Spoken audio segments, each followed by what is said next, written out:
ধন্যবাদ মহিবৰ, তোমাক নৱৰাত্ৰিৰ শুভেচ্ছা জনাইছোঁ আৰু তুমি সোধা দুৰ্গা পূজাৰ কথাখিনি মই ক'বলৈ বিচাৰিছোঁ।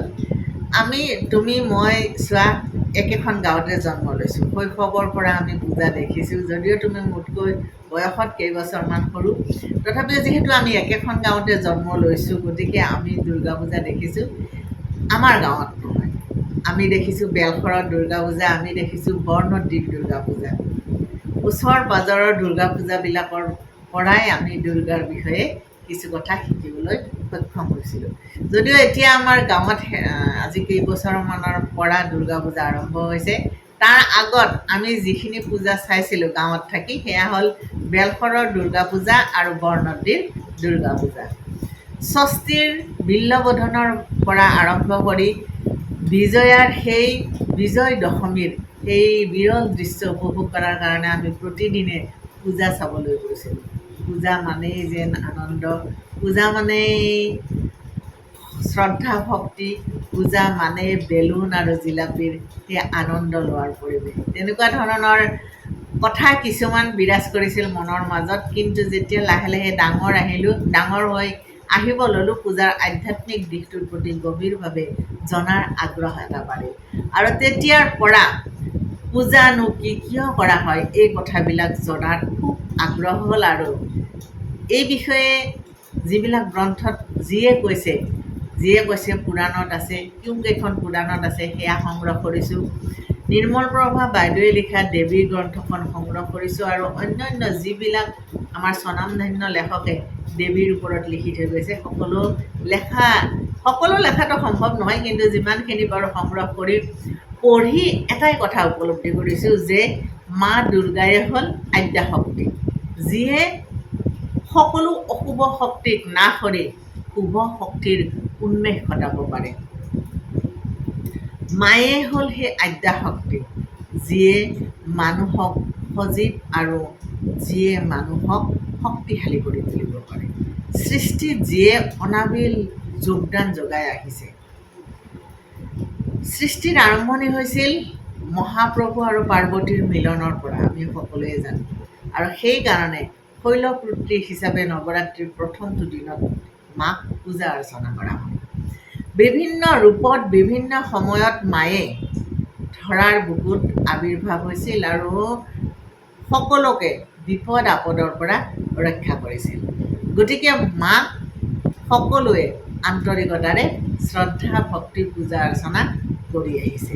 ধৰাৰ বুকুত মাৰ পূজা দুবাৰ হয়, এবাৰ হয় শৰৎকালত, এবাৰ হয় বসন্তকালত। শৰৎকালত শাৰদীয়া দুৰ্গা পূজা আৰু বসন্তকালত বাসন্তী পূজা। বাসন্তী পূজাই ধৰাত প্ৰথম পূজা মা দুৰ্গাৰ, যি ঋষিয়ে আৰম্ভ কৰিছিল। আৰু শৰৎকালৰ এই শাৰদীয় পূজা আৰম্ভ কৰিছিল ৰাৱণে। সীতাক যেতিয়া ৰাৱণে হৰণ কৰিছিল, তেতিয়া সীতাক মুক্ত কৰাৰ কাৰণে ৰামক শক্তিৰ প্ৰয়োজন হৈছিল।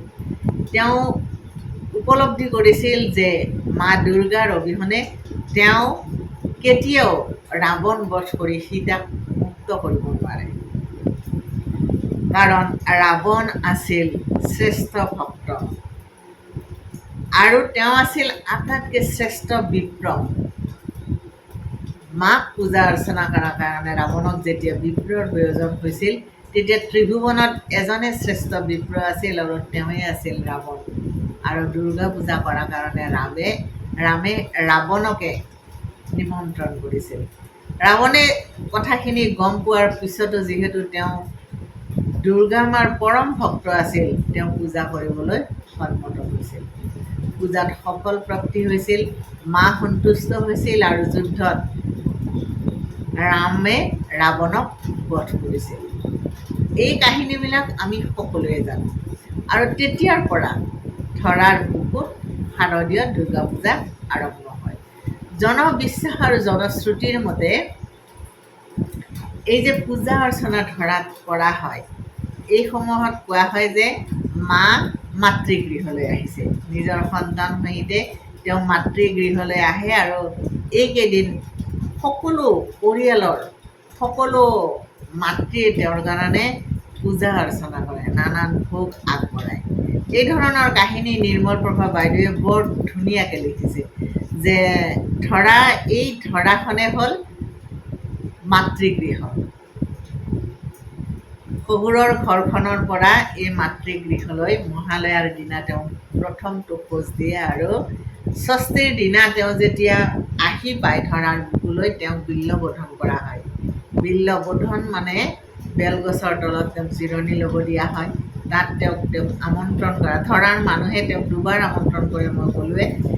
তেওঁক বুজোৱা হয়, তাৰপিছত তেওঁক সেৱা শুশ্ৰূষা কৰা হয়, তেওঁক ভৰি হাত ধুবলৈ দিয়া হয়, তেওঁক নতুন বস্ত্ৰ প্ৰদান কৰা হয়, তেওঁক খাবলৈ দিয়া হয়। এনেধৰণে স্তুতি আৰু প্ৰাৰ্থনাৰে অষ্টমীৰ দিনাখনৰ পৰা দুৰ্গা পূজা আৰম্ভ হয়। ষষ্ঠীৰ পৰা দুৰ্গা পূজা আৰম্ভ হয়।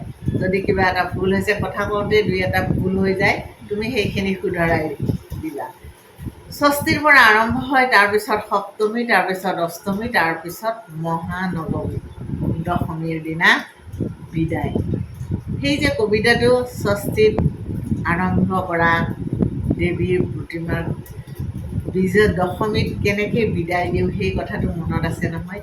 খুব দুখ লগা ধৰণৰে বিদায় দিয়া হয়। মাক দিবই লাগিব, কাৰণ ধৰাৰ বুকুত সদায়তো ৰাখিব নোৱাৰি। যেনে মাতৃগৃহত এগৰাকী কন্যাক সদায় ৰাখিব নোৱাৰে, কাৰণ তেওঁৰ এখন নিজৰ ঘৰ থাকে, তাৰ নিজৰ সন্তান থাকে, নিজৰ পৰিয়াল থাকে, সেইবিলাকক আলপৈচান ধৰাৰ কথা থাকে। তেওঁৰ এখন নিজৰ সমাজ থাকে, তাতো তেওঁৰ কৰণীয় থাকে। গতিকে মাতৃগৃহত কোনো কন্যাই সদায় থাকিব নোৱাৰে। কিন্তু যিকেইদিন আমন্ত্ৰণ কৰি অনা হয়, সেইকেইদিন তেওঁ পূজা অৰ্চনা, সেৱা শুশ্ৰূষা কৰাটো অত্যন্ত দৰকাৰী। গতিকে খুব ভাল লগা দিন, খুব ভাল লগা কথা আৰু খুব ভাল লগা কাহিনীৰে সমৃদ্ধ ভাৰতীয় সনাতন ধৰ্ম।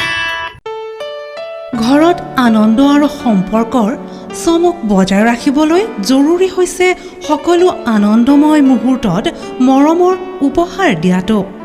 সেইবাবে মধুশ্ৰী জুৱেলাৰ্ছে আনিছে সকলো ৰঙীন ক্ষণৰ বাবে বিশেষ গহনা। হীৰাৰে হওক, সোণৰে হওক বা ৰূপৰে হওক, শ্ৰেষ্ঠ ডিজাইনছ আৰু হলমাৰ্কযুক্ত গহনাই ৰাখে সম্পৰ্কক নিখুঁত। তেনেহ'লে আজিয়ে আনক আনন্দ মধুশ্ৰী জুৱেলাৰ্ছৰ সৈতে।